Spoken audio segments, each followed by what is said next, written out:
sa ating lahat. Halina't magpuri sa ating Panginoon at alalahanin ang kanyang mga ginawa sa mga oras na mga pagsubok na dumaan sa ating buhay. Huwag po nating kalilimutan na nandyan siya para gumabay at yakapin tayong lahat. Sa ating mga pagsamba, ialay natin sa kanyang ating mga pagsusumamo. Tayo na't magpuri.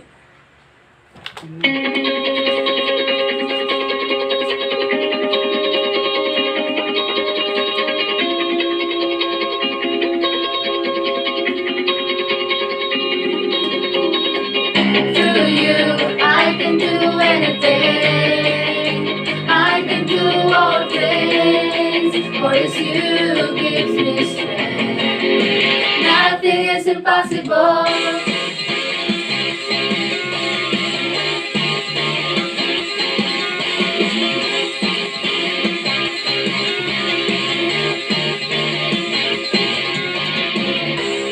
Not gonna live by what I say.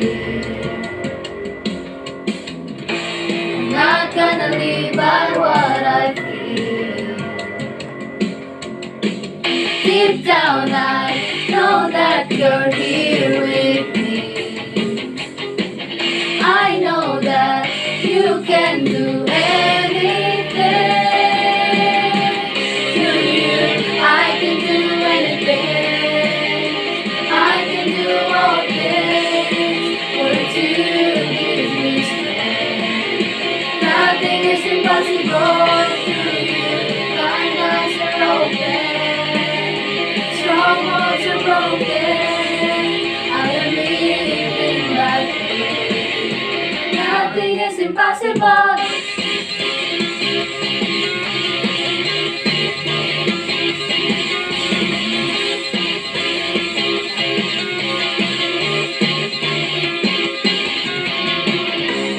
Not gonna live by what I see. Not gonna live by what I feel.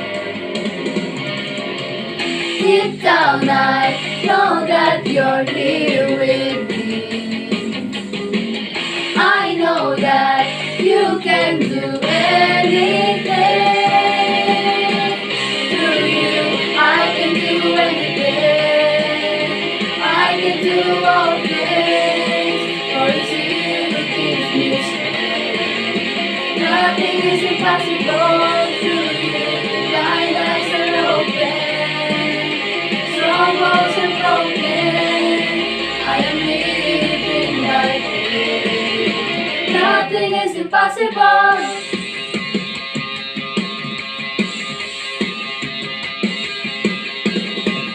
I believe, I believe, I believe, I believe in you.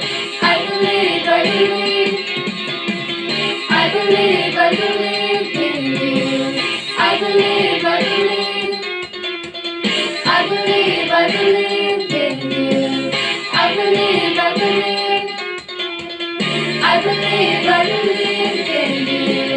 I believe, I believe, I believe, I believe in you.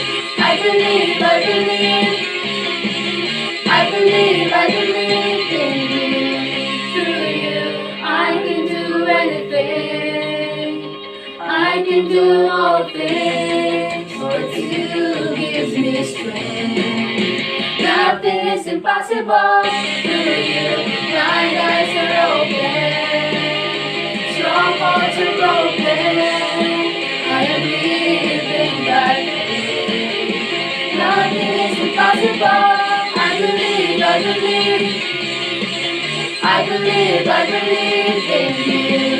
I believe, I believe, I believe, I believe in you.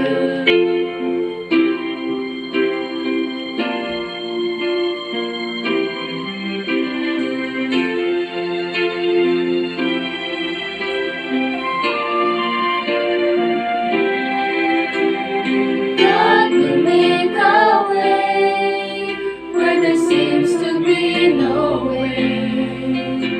He works in ways we cannot see. He will make a way for me. He will be my God.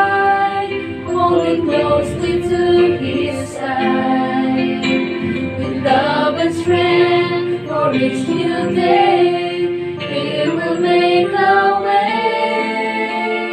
He will make a way.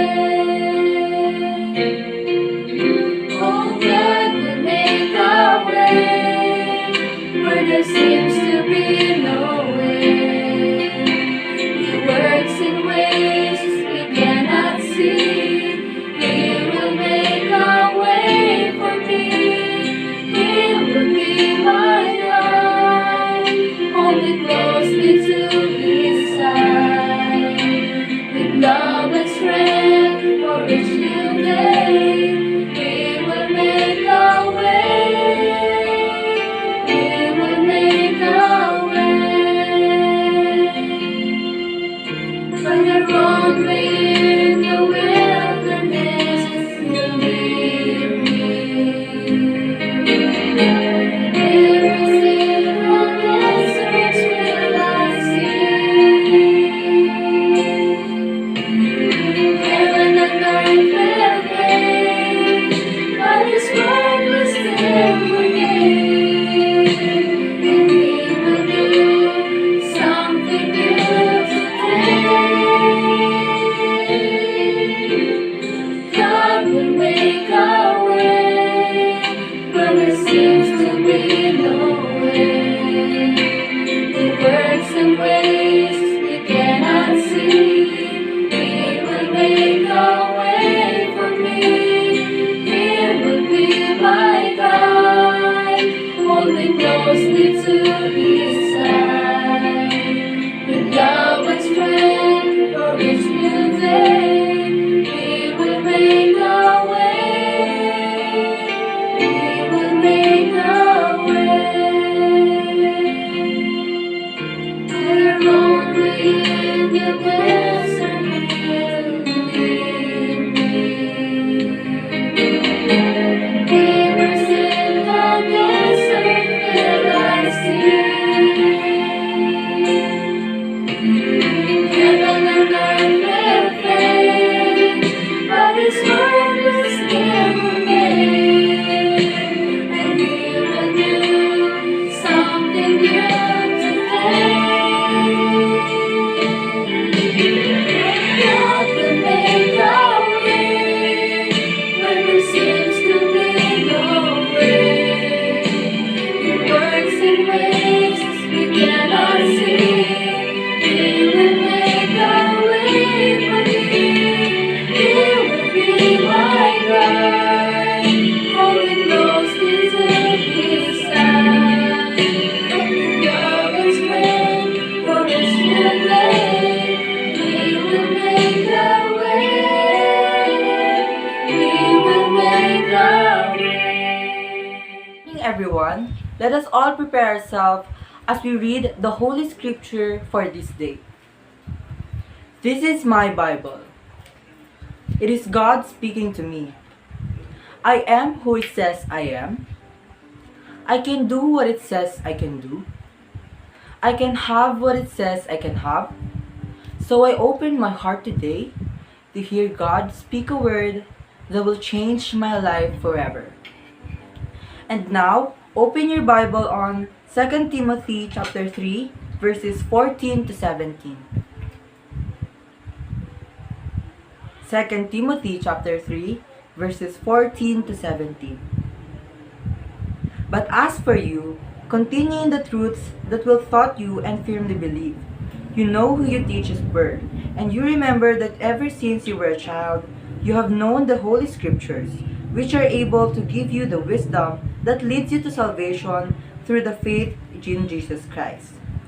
All Scripture is inspired by God and is useful for teaching the truth, rebuking error, correcting faults, and giving instruction for right living, so that the person who serves God may be fully qualified and equipped to every kind of good deed.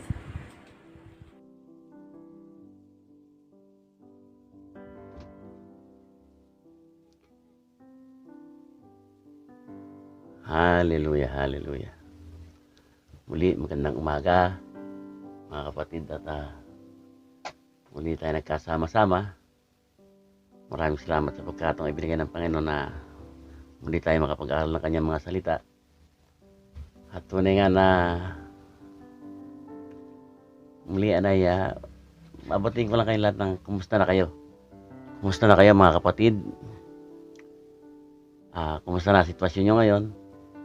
Kasi alam naman natin na may pandemya. Kumusta na ang bawat isa? At tunay nga na hindi naman tayo nagkikita-kita, kaya hanggang sa ganito na lamang. At sana patuloy tayong ingatan ng Panginoon, kayong lahat. At alam ko po na itong sitwasyon na to medyo may kahirapan, pero hanggat naniniwala tayo nandiyan ng Panginoon, hindi niya tayo pababayaan. At bago po tayo magsimula, nais kong hilingin na tayo po manalangin. Sabay-sabay tayo manalangin. Magsiyuko po tayo manalangin. Muli Ama, maraming salamat po sa pagkataon pinagkaloob nyo na patuloy kami magkasama-sama ng mga kapatid na magpuri, magpasalamat, ibalik sa pinakamataas na karangalan. At tunay nga Lord na alam po namin na bagamat may dinaranas kami sitwasyon ngayon, alam po namin na nandiyan kayo. Lagi kayo nakabantay sa amin. Maraming salamat Panginoon na alam po namin na nandiyan ka. At maraming salamat dahil patuloy kami naniniwala, mananampalataya na hindi mo kami pababayaan. Maraming salamat po Lord, at sa dalangin ko sa oras na ito na patuloy na ang mga bagay na magmumula sa aking bibig ay siyang nanggaling sa iyo. Pagkat alam ko po na wala naman akong kayang gawin kundi patuloy na ihagin yung salita, at ang mga salitang ito ay hindi sa akin, at wala naman akong kakayahan para ilagay ito sa aking isipan. Maraming salamat po Ama sa pagkakataon. Maraming salamat po sa patuloy ng gabay patnubay nyo, at maraming salamat sa mga kapatirang narito ngayon na nakikinig, nag-aaral ng yung salita. Maraming salamat po. At tunay nga na marapat lang na ibalik siya ang pinakamataas na papuri at karangalan. At aking pangalan po na Panginoong Kristo, sa gabay po ng Banal Espiritu Santo, kami nagkakaisa at nagsasabi ng malakas na Amen, Amen. Hallelujah. Kaya nga nasabi ko, kumusta na kayo mga kapatid? Ako naman, kami namang sa aming pamilya, mabuti naman. Aming kalalagayan. At bago po tayo magpatuloy, nais ko lamang pumasahin ang ating teksto na nagmula sa talata ng Timoteo o Timothy sa chapter 3 verse 14 to 16. Babasahin ko po sa English Bible sa RSV, Revised Standard Version, at mamaya babasahin po natin sa Tagalog. Sabi nga ng Biblia, "But as for you, continue in what you have learned and have firmly believed, knowing from whom you learn." Verse 15, "And how from childhood you have been acquainted with the sacred writing, which are able to instruct you for salvation through faith in Christ Jesus."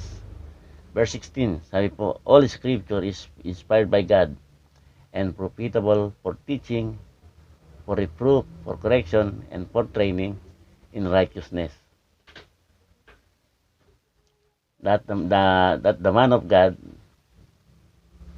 may be complete, equipped for every good work."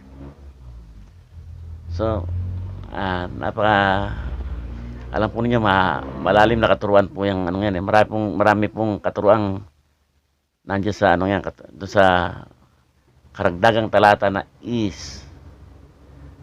God is inspired, all scripture is inspired by God. Is, yung is na yun. Pero hindi natin yung pag-aaralan, no? Sinasabi ko lang na kasi kung titingnan natin ang kasulatan, maraming binagong talata ang Panginoong Jesucristo rito sa talatang ito. Na kung sasabihin natin na scripture is inspired by God, bakit may mga binago ang Panginoong Jesucristo? Huwag natin pag-usapan yun. Mahaba yun, no? Mahabang aralin. Ang titignan natin kung anong ibig sabihin ng mga ibang talata rito, at magbabase po tayo sa mga ibang talata, no? Sa talatang ito lang tayo, hindi tayo lalayo, dito lang tayo sa 2 Timothy. Sabi po rito sa Tagalog, mabasahin ko po sa Tagalog sa Magandang Balita Biblia. Ang sabi po rito, Ngunit huwag mong tatalikdan ang mga aral na natutuhan mo. Sabi po rito. At matibay na pinananaligan, yamang kilala mo ang nagturo sa iyo. Mula pa sa pagkabata, alam mo nang ang banal na kasulatan ay tuturo ng daan ng kaligtasan sa pamamagitan ng pananalig kay Kristo Jesus. Lahat ng kasulatan ay kinasihan ng Diyos at magagamit sa pagtuturo ng katotohanan, sa pagpapabulaan sa maling aral, sa pagtutuwid sa likong gawain, at sa pag-akay sa matuwid na pamumuhay. Sa gayon, ang lingkod ng Diyos ay magiging handa sa lahat ng mabubuting gawain. Sino po ba yung magiging handa di? Sabi mga lingkod ng Diyos, ako lang ba ang lingkod ng Diyos? Kayong lahat mga kapatid ay lingkod din ng Diyos. Hindi lang ako. Tayong lahat, lingkod tayo ng Diyos. Kaya meron tayong responsable o responsibilidad sa lahat ng ating pinag-aaralan. Kaya nga sabi ko, hindi lang ako, kundi tayong lahat. At balikan natin yung ating pinag-aaralan, no? Kaya nga sabi ko kanina, kumusta na kayo? Kayong may pamilya, ngayon may panday, okay naman kayong lahat, di ba? Kumusta naman ang inyong buhay bilang Kristiyano? Kumusta naman ang buhay natin bilang Kristiyano?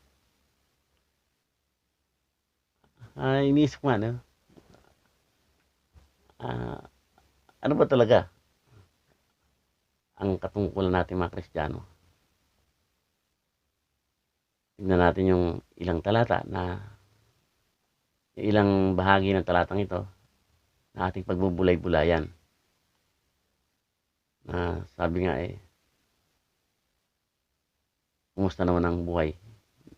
Ang inyong buhay bilang mga Kristiyano. Kumusta ang buhay ko bilang Kristiyano? Under Roman number 1, tignan po natin, no? Hindi natin pakakahabaan kasi medyo alam ko naman na marami tayong ginagawa sa buhay.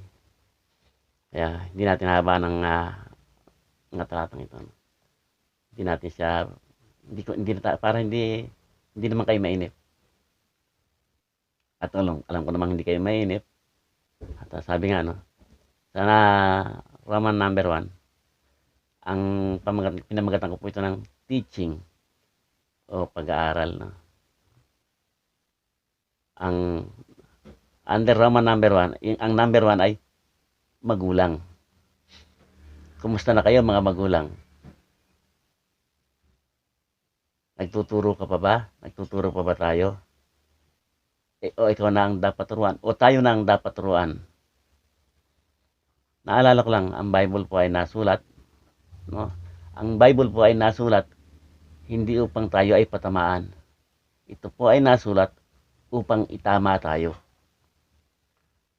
Under nga po dito sa teaching sa Roman number 1. Ano nga ba ginagawa natin, tayong mga magulang? Tinuturuan pa ba natin ang ating mga anak? Ang ating mga apo bilang mga magulang? Ako, iniisip ko tinuturuan ko ba mga apo ko? Pero naisip ko rin, tinuturuan ko naman sila, di ba? Sabi ko sa kinakausap ko ang aking sarili. Tinuturuan ko naman sila, pero individual naman kasi ang kaligtasan. Hindi naman lansam, no? Hindi naman porque ang pananampalataya ko ay ganoon lamang. Iba yung nasa kanila, yung sa kanilang puso, sa kanilang isipan. Iba yung kanilang sitwasyon, iba yung sitwasyon na ginagawa ko. Kaya nga ang tanong kumusta na ba tayong mga magulang? Sabi nga sa aklat ng Efeso, no? Sa chapter 6 verse 4, sabi po ron. Father, ama po ang tinutukoy rito, no? Father, sabi niya, not provoke your children into anger, but bring them up in the discipline and instruction of the Lord. Sabi niya, do not provoke your children to anger. Bakit kaya? Kasi kung minsan, no, may mga magulang naman na sobra, no, sumusobra sa pagdisiplina. Hindi binabawal ng Diyos ang disiplina eh. Basta ang pagdisiplina ng tama. At sinasabi nga ng Biblia na ang bata kung minsan dapat napapalo. Pero ang disiplinang ito ay naaayon sa kalooban ng Panginoon. Hindi yung ang disiplina natin ay naaayon sa kalooban ng tao. Kasi kung minsan yung halos patay mo na, hindi tama. Kaya nga sabi, Father, do not provoke your children to anger. Kasi ang imbis na matuto sila na sumunod, ang matututunan nila ang sumuway. Sila ay magagalit, magkakaroon ng damdaming nasa kanilang kalooban na hindi nila maihayag pero nagagalit sila. Kaya ang sabi, bring them up in the discipline and instruction of the Lord. So, itong pinag-aaralan natin, itong teaching, ay galing po rito sa binasa natin kanina, di po ba? Naalala niyo yung binasa ko yung chapter 3 verse 14 hanggang 17. Di ba ang sabi ron? Magturo. Kaya ang tanong nagtuturo po ba kayo? Tuturuan niyo ba magbasa ng Biblia ang inyong mga anak? Ang inyong mga apo? Ako, sabi ko man, nung una pa man, sinasabi ko na sa mga apo ko yan, magbasa ng Biblia, mag-memorize ng verse. Pero kung ayaw, hindi ko sila mapipilit kung ayaw nila, di ba? Nasa sa kanila yon. Hindi nila maintindihan yung aking sinasabi. At sana po tayo mga magulang, hindi naman po ako maka-open, no? Hindi naman kayo magalit wag naman kayo magalit sa akin. Kaya magulang din naman ako. Kaya ang tanong ko tayong mga magulang, ano ginagawa natin? Tinuturuan pa po muna natin sila. O hinahayaan na lang natin sila. Lalo ngayon may pandemic, no? Sabi nga wala nang kapiling ang mga bata ngayon kundi yung kanilang cellphone. Siyempre, pinababayaan na lang natin sila. Pero, huwag natin kalilimutan. Meron tayong katungkulan para sa kanila na magsalita, sumaway, magturo, kung ano tama. Kasi kung minsan, ang ginagawa nila, naglalaro na lang sila dahil kailangan nila cellphone, akala natin. Pero dapat inaorasan natin sila. Alam natin yung oras ng kanilang pag-aaral. Parang sa ganun masaway natin kung hindi na tama yung kanilang ginagawa. Paalala mga magulang. Dapat nagtuturo tayo. Tinuturuan natin sila kung ano tama. At sa under teaching, Roman number 1, ito po ang number 2. Ang sabi nga po rito ay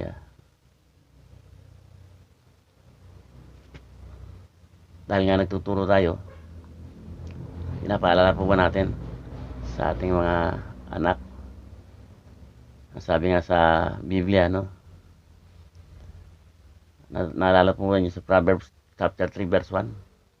Ang sabi po ron, my son, daughter. Sama ko na rin po yung anak na babae, my son. Nilagyan ko lang yung daughter, nilagyan ko ng ng panaklong, no, para makita natin, no? Do not forget my teaching, but let your heart keep my commandment. Sabi, my son, daughter, do not forget my teaching, but let your heart keep your heart, but let your heart keep my commandment. Paano po natin makikita yon? Meron ba talagang sinasabing gano'n? Babasahin ko po sa Tagalog na Biblia, no? Sabi nga sa Proverbs chapter 3 verse 1. Babasahin ko po sa Magandang Balita Biblia. Ang sabi po rito,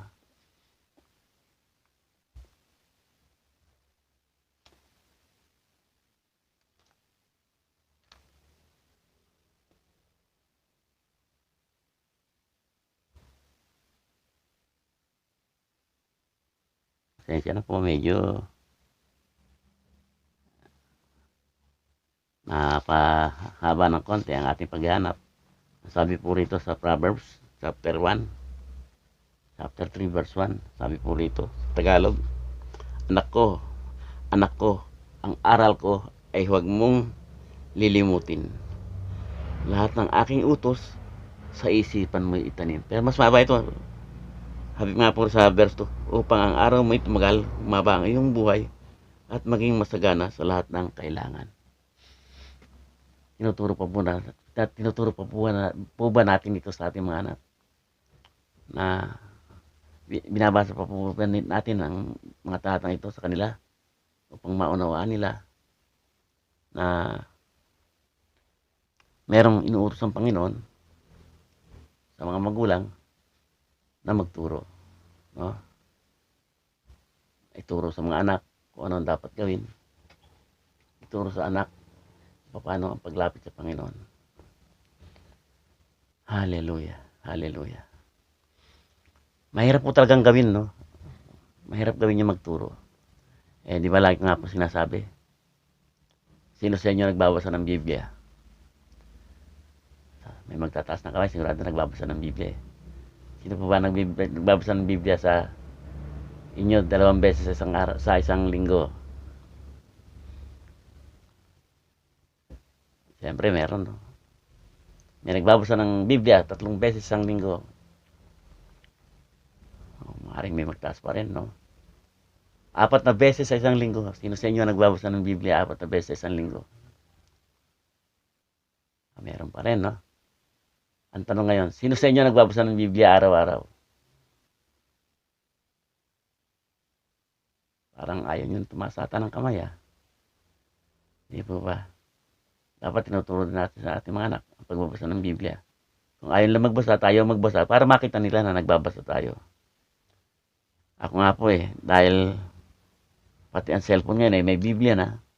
Minsan nakala mo, nagsa-cellphone ako dahil gusto ko lang mag-cellphone na baka akala mo nagpe-Facebook ako. Pero may maganda kasi akong app ngayon sa Biblia na magkasama na yung English at Tagalog. Pagka binasa mo yung English, kasunod din yung Tagalog. Kaya nga po, sabi ko nga ang mga bata may cellphone. Tignan nyo, mayroon ba silang Bible sa kanilang Biblia? May Biblia ba sa kanilang cellphone? May Bible ba silang app doon?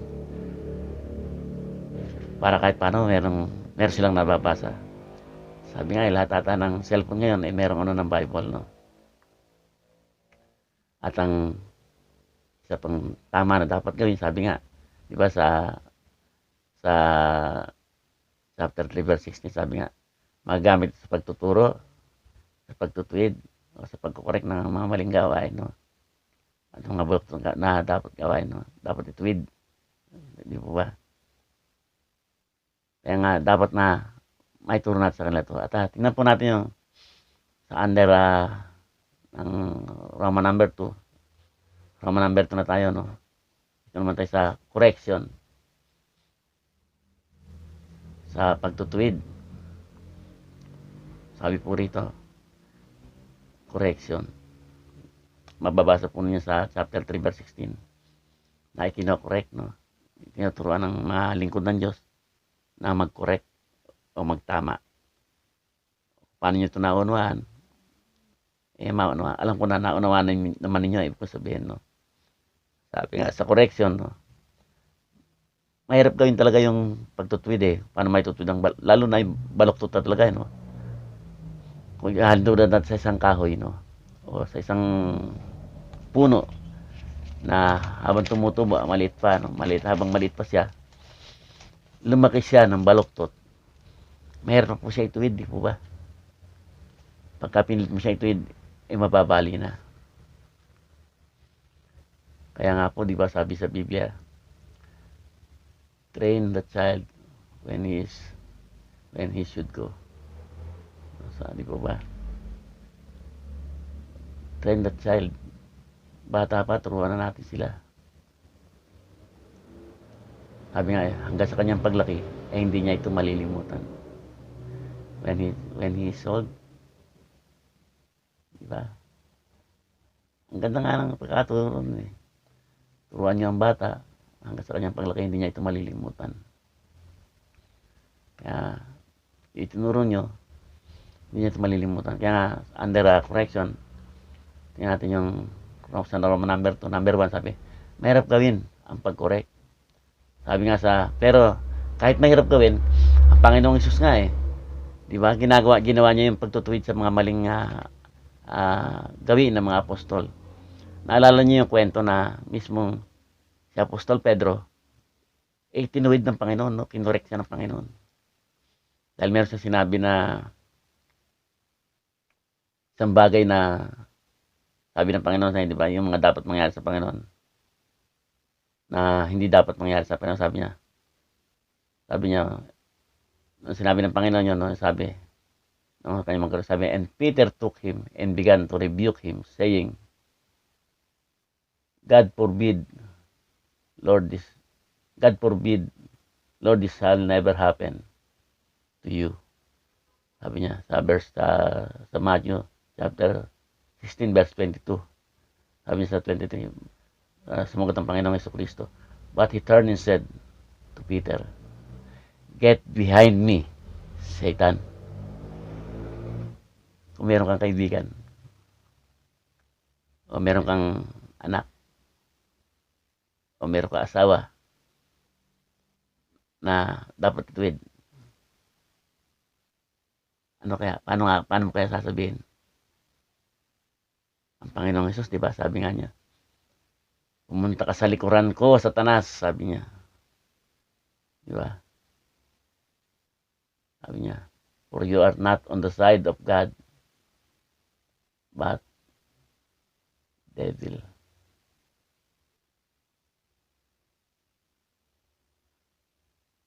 Ito po ninyo sabi ng Panginoon, no? Sabi ng Panginoon kay Peter, get behind me, Satan. You are hindrance to me, for you are not in the side of God, but for men. But for men. Hindi na sinabi na nga niya yung Satan eh. Di ba niya sinabi ulit, but of Satan, di ba? But of men na. Kasi kaisipan tao, naloloko ni Satanas eh. Kaya nga, kung isipin mo talaga, ang hirap talaga magtuwid. Ang hirap itama yung mga taong namamali. Lalo kung ito'y kaibigan mo, anak mo, asawa mo. Paano mo siyang itutuwid? Hindi kaya siya magdaramdam sa'yo? Dahil tinutuwid mo siya? Kung diretsa mo sabihin katulad ng ginawa ng Panginoong Hesus kay Pedro, pumunta ka sa likuran ko, Satanas. Diba? Sabi mo niya, hadlang ka sa akin, sabi niya. Kung ikaw ay merong anak ngayon na napakatigas ng ulo, pwede ba sabihin sa kanya yun? Ikaw, Satanas, tumigil ka na. Diba? Kasi hindi yun eh. Hindi na siya mismo yun eh. Gawa na ng devil yung kanyang kaisipan na hindi mo siya masaway-saway eh. Na kung ano yung ginagawa niya, hindi na yun. Hindi niya yun eh. Hindi siya yun eh. Yun eh, napapasok ng diablo sa kanyang kaisipan, no? Minsan may mga anak na sagot sa magulang. Diba? Ako nga eh, pagka narinig ko yung aking mga apo na sagot sa kanilang ina, alam mo, nagpapanting kung minsan ng tenga ko eh. Talagang kulang-kulang na lang eh, hatawin ko to eh. Pero, siyempre, meron silang magulang na dapat magtuwid, magtama, hinahayaan ko lang muna sila. Pagka talagang kailangan na, saka na ako action. Parang action star, no? Pero, talagang ganyan eh. Kailangan nating itama ang nagiging baluktot. Lalo itong panahon na to, hindi pwedeng hindi mitwid eh. Dahil may pandemya, hayaan na lang sila. Hindi. Kita mo, di ba? Minsan, yung mga inuutos na dapat, hindi dapat gawin, kaya ginagawa. Pero po sa purihin ng Panginoon, no? Sa akin mga apo, hindi ko naman naging problema yung ganon. At sabi nga, no? Tingnan natin yung under the correction, Roman number 2.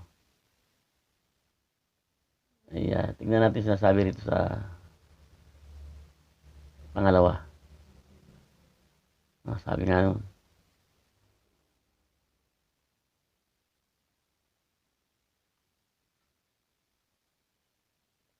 sabi nga rito, yung mga eskriba o mga scribes, yung mga pariseo, Pharisees, sit on Moses' seat and practice and observe whatever they tell you, but not what they do. Di ba sabi niya sa Biblia Sabi ng Panginoon Jesus, di ba? Pakinggan niyo kanilang mga turo, hindi kanilang mga turo. Pero wag tularan yung kanilang ginagawa. Bakit kaya? Basahin ko po sa Tagalog.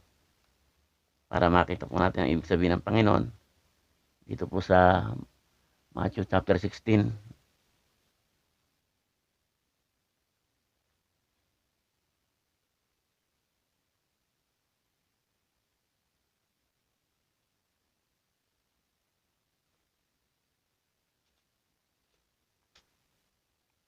Sabi po rito sa Matthew chapter 16, verse 22 and 23, no? Babasahin ko na po siya ng tuloy-tuloy. Sabi po rito, niyaya si Pedro sa isang tabi at siya sabihan ng ganito, Panginoon, huwag nawang itulot ng Diyos, hindi po dapat mangyari ito sa inyo.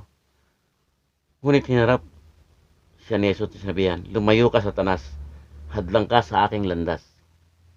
Ang iniisip ko hindi sa Diyos kundi sa tao. Sa verse 24 na, verse 23 po yan, no? Sa verse 22, sabi nga niya, niyaya siya ni Pedro sa sinabi ng ganito, Panginoon, huwag naman itulot ng Diyos, hindi po dapat mangyari ito sa inyo. Sabi nga niya, ngunit hinarap siya ni Jesus, ang sabi, sinabihan, lumayo ka Satanas, hadlang ka sa aking landas. Ang iniisip ko hindi sa Diyos, kundi sa tao. Isipin po natin, no? Kung paano natin gagawin to para sa ibang kamag-anak natin, sa mga mahal natin sa buhay. Paano natin sasabihin yung ganitong kataga na dahil mali ang kanilang ginagawa, sabihan mo siyang, hoy, lalo kung asawa mo, sasabihan mo, hoy, ikaw Satanas, tigilan mo ako Paano mo sasabihin sa kanya yun, no? Parang ang hirap sabihin, lalo itong panahon na to na meron tayong mga dinaranas na problema, no? Minsan, alam ko naman sa buhay Kristiyano, hindi naman sasapit yung ganito, no? Pero di po ba kung minsan? Kaya naalala ko yung kwento nung araw na yung may bata na tinanong ng sabi, ano pangalan mo? Dimonyita po. Nagulat niya yung tanong. Sabi, ano pangalan ng tatay mo? Demonyo po. Nanay mo? Demonya po. Bakit kaya? Kasi yun ang narinig niya, no? Paano mo siya itatama? Lalo kung ito'y bata. Di po ba, labis sabi nga lahat ng narinig ng bata na galing sa matanda, akala niya ay tama. Ay, hallelujah. Kaya kung minsan po talagang ang hirap isipin kung itong mga talatang ito, paano natin gagawin. Lalo't pagdating sa pananampalataya. Sa mga tao na, di po ba may mga tao na mas gusto nila sumamba sa mga bato, sa kahoy. Di ba ang hirap po nilang itama? Lalo kung magulang mo, ang sasabihan mo nito. Ano kaya sasabihin sa kanya? Pwede ba sabihin sa kanya, Inay, tigilan mo na yan. Yung ginagawa mo yan, sa demonyo yan. Ano kaya sa tingin mo mangyayari sa anak? Kung ang anak ay Kristiyano, na siya magsasabi nito sa kanyang magulang. Hallelujah. Masyado po tayong seryoso sa ating pag-aaral. No? Kasi, sabi ko nga pagdating sa ganitong pagtuturo, sa pag-aaral, ano nga ba natin itatama ang ating mga anak, ating mga magulang, o lahat ng ating mga kasalamuhan tao. Kaya nga akala ng iba sa akin, no, pagka meron akong mga nakakausap, lalo sa, kala nila pilosopo ako Kasi pagka, hindi ko talaga matiis kung minsan, no, na kinokontra ko yung mali. Lalo kung mali ang sinasabi, talagang hindi ko pumatis na hindi sumagot. Pasensya na po kayo, siguro naman baka may ilan sa inyo na nasagot ko na, pero pasensya na kayo.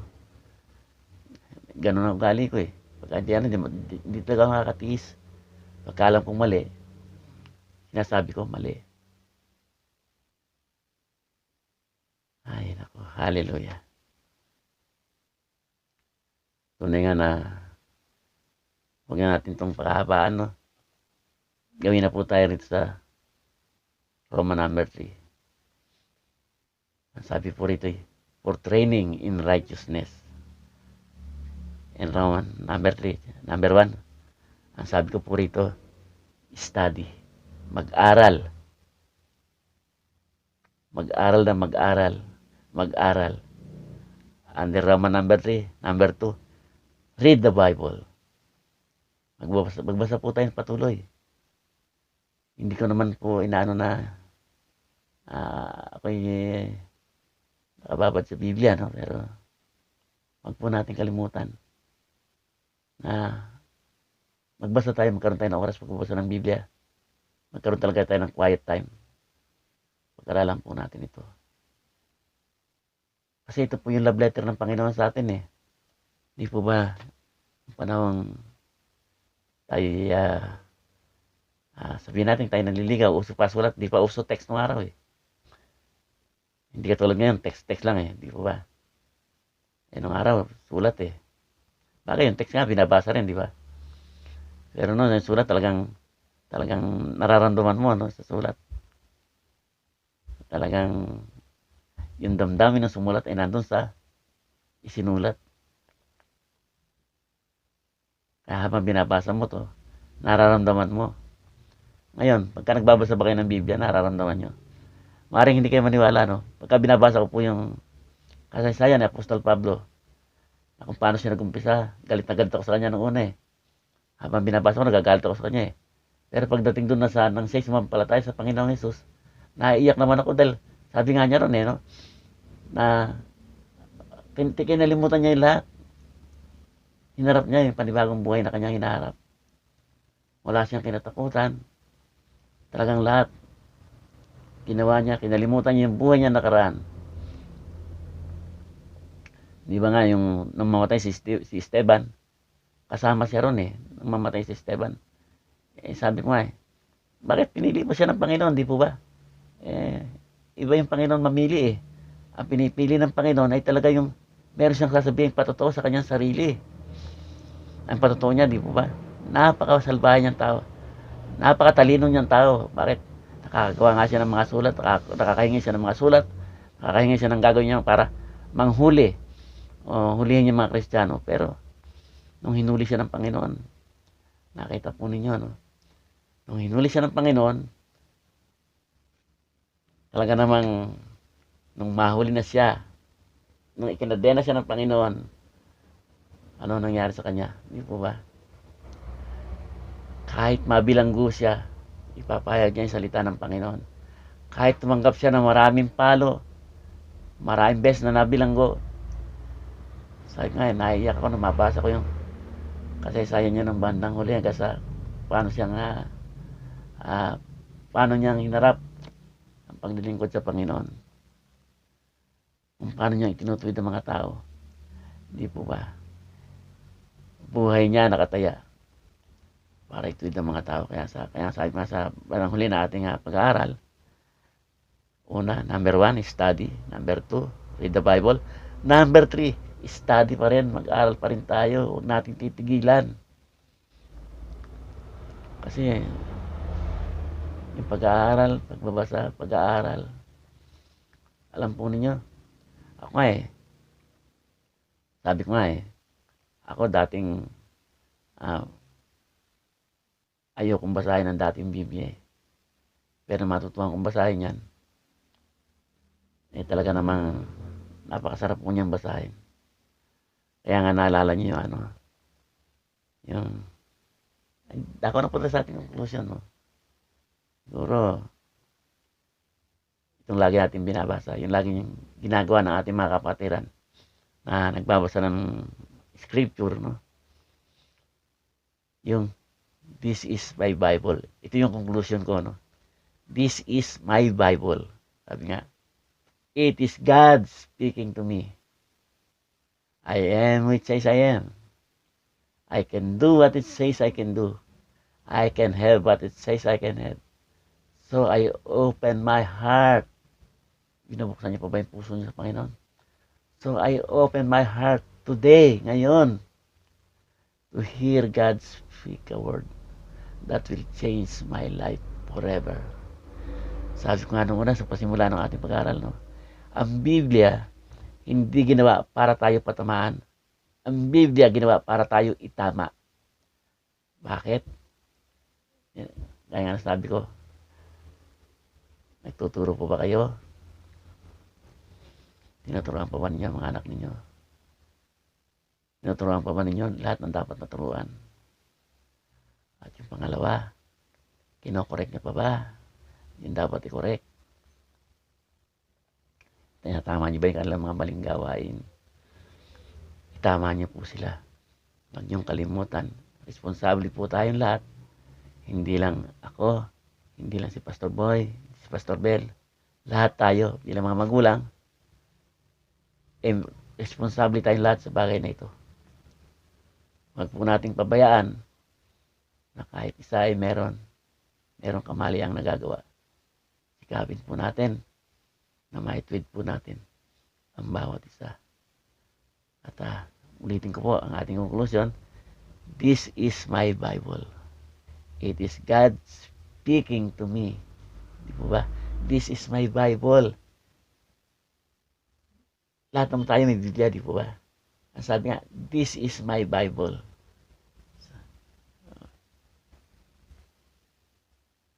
This is my Bible. It is God speaking to me. I am what it says I am. I can do what it says I can do. I can have what it says I can have. So I open my heart today to hear God speak a word that will change my life forever. At nangyari po ito sa akin. Hindi po ako dating ganito. Sa mga nakakakilala sa akin, mayroon naman po maghanap pa ng mga nakakilala sa akin. Dahil karamihan mo, patay na. At hindi ko alam kung saan sila napunta. Kaya wag po natin kalimutan. Meron po tayong Biblia. Alam po ninyo itong Biblia ko, kung makikita nyo. Kung karap po kayo ngayon. Ang Biblia ito, alam po ninyo, sabi nga nung meron nga nagturo sabi nga, ang Biblia raw niya, ay talagang ingat-ingatan niya. Talagang, kung titignan mo, wala talagang kalukot-lukot. Inisip mo, pagka ang Biblia mo, hindi nalukot, ano nga kaya? Kaya ang Biblia ko, pinagmamalaki ko, ang Biblia ko, halos madurog na Tingnan nyo. Makikita nyo naman ang Biblia ko, halos maghiwa-hiwalay na siya. Pero pinagmamalaki ko ang Biblia ko, hindi ko sinasabing, hindi ko siya iniingatan. Pero, dahil sa pagbabasa, kaya siya nagkaganyan. Hindi po sa pagmamalaki. Nakita nga, may nagmamalaki, parang gusto ko pa nga mapayad sa nagsasabi eh. Sabi niya, ito mo yung Biblia ko, sabi niya, iningat-ingatan ko to. Sabi niya, talagang wala siyang kaali-alikabok. Sabi ko, wala nga kalukot-lukot eh. At ang naisip ko, binabasa pa kaya niya yon? Ba't hindi nagkaroon ng kahit isang lupi? Hindi man lang nagkaroon ng isang baluktot na pahina. Ang tanong eh, binabasa pa ba niya? Alam ba niya yung sinasabi na, this is my Bible? Nakikipag-usap ba siya sa Diyos? It is God speaking to me. Di po ba? Kaya sa bandang huli. So, I open my heart today to hear God speak a word. Kaya po mga magulang, mga kapatid, nakikinig po ba kayo? Sinasabi ng Panginoon. Patuloy po ba niya binubuksan ng inyong puso? Sabi niya, so I open my heart today to hear God speak a word that will change my life forever. Hallelujah. Hallelujah. Purihin po natin ang Panginoon. Pasalamatan po natin siya. At tunay nga na, alam ko po naman na wala tayong kayang gawin kundi pagkatiwala sa Panginoon ng lahat. Palakpakan po natin ang Panginoon sa ating buhay. Hallelujah. Tayo po yung manalangin. Muli, Ama, maraming salamat sa pagkakataong ito na pinagkaloob niyo sa akin na patuloy na magayag ng iyong salita. Sapagat alam ko na kung sa aking sarili, wala naman ako magagawa. Maraming salamat, Panginoon, at sa mga kapatid lang na ito. Lord, maraming salamat po sa kanilang buhay. Maraming salamat po sa mga nakarinig ng katuruan ito.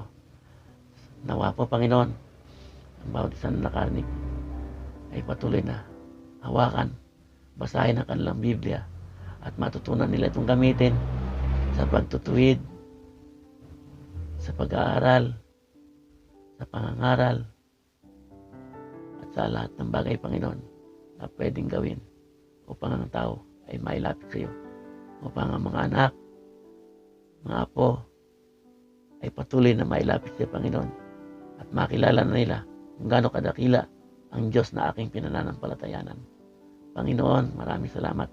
Patuloy mo po silang pagpalain, patuloy mo po silang gabayan patnubayan, patuloy mo pong pabantayan sila sa iyong mga anghel, Panginoon. At muli, patuloy na marakot lang na ibalik siya pinakamataas na papuri at karangalan.